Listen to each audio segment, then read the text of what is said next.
اللہ کے نام سے شروع جو نہایت مہربان رحم کرنے والا ہے۔ زندگی کی سچائی اکثر حیران کن اور عجیب ہوتی ہے۔ بعض اوقات ہم ایسے واقعات کا سامنا کرتے ہیں جو ہمیں یہ یاد دلاتے ہیں کہ دنیا میں اللہ تعالیٰ کی قدرت اور حکمت کی کوئی انتہا نہیں ہے۔ یہ واقعات ہمیں یہ سوچنے پر مجبور کر دیتے ہیں کہ انسان کی فہم اور طاقت کتنی محدود ہے۔ آج میں اس ویڈیو میں ایک ایسا واقعہ بیان کرنے جا رہا ہوں جس کو سن کر نہ صرف دل دنگ رہ جائے گا بلکہ یہ واقعہ شریعت کی روشنی میں بھی ہمارے لیے ایک عظیم سبق فراہم کرے گا۔ حضرت سفیان ثوری رحمۃ اللہ تعالی علیہ کا زمانہ تھا۔ حضرت سفیان ثوری اپنے زمانے کے عظیم فقیہ اور محدث تھے۔ ان کا علم اور تقویٰ ہر کسی کے لیے مشعل تھا۔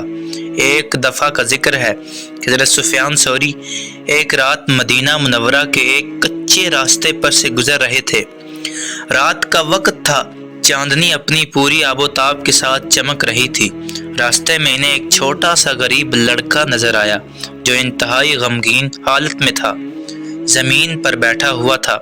حضرت سفیان ثوری اس لڑکے کے پاس گئے اور اس سے پوچھا، بیٹے تم اتنے غمگین کیوں ہو؟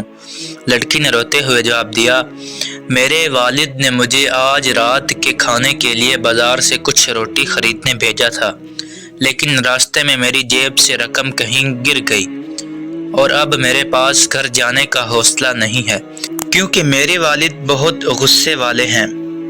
سفیان ثوری نے یہ بات سن کر اپنی جیب سے کچھ رقم نکال کر اسے دے دی تاکہ وہ اپنے والد کے لیے روٹی خرید سکے۔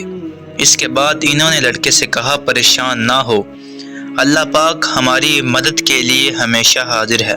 لڑکے نے شکریہ ادا کیا اور خوشی خوشی بازار کی طرف روانہ ہو گیا۔ حضرت سفیان ثوری نے بھی اپنی راہ جاری رکھی، لیکن وہ یہ سوچنے لگے کہ اس لڑکے کے والد کے واپس جانے کا ڈر اور اس کی بے بسی کتنی تکلیف دہ ہوگی۔ کچھ دن بعد حضرت سفیان ثوری نے خواب دیکھا کہ ایک بہت ہی خوبصورت منظر۔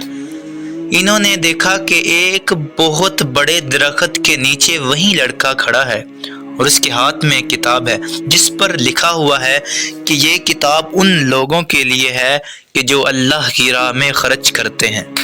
حضرت سفیان ثوری رحمۃ اللہ تعالی علیہ نے جب قریب جا کر کتاب کو دیکھا تو اس میں ان کا بھی نام لکھا ہوا تھا۔ جب وہ خواب سے جاگے تو ان کا دل خوشی اور حیرت سے بھر گیا۔ انہوں نے اللہ کا شکر ادا کیا کہ اللہ تعالیٰ نے ان کی چھوٹی سی نیکی کو قبول فرما لیا اور اسے اپنے حضور پیش کیا۔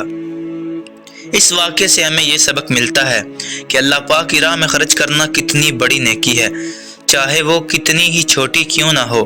حضرت سفیان ثوری کی ایک چھوٹی سی نیکی جس میں انہوں نے ایک غریب لڑکے کی مدد کی، اللہ تعالیٰ کے نزدیک کتنی بڑی اور قیمتی تھی۔ یہ ہمیں بھی یاد دلاتا ہے کہ اللہ تعالیٰ ہمارے اعمال کو دیکھتا ہے اور ان کا اجر دیتا ہے، چاہے وہ دنیا میں ہمیں نظر آئے یا آخرت میں۔ ہمیں ہمیشہ اپنی استطاعت کے مطابق دوسروں کی مدد کرنی چاہیے اور اللہ تعالیٰ پر بھروسہ رکھنا چاہیے کہ وہ ہماری نیکیوں کا بہترین بدلہ دے گا۔ امید کرتا ہوں کہ آپ کو ہماری ویڈیو اچھی لگی ہو۔ ایسی مزید ویڈیوز دیکھنے کے لیے ہمارا چینل سبسکرائب کریں۔ شکریہ۔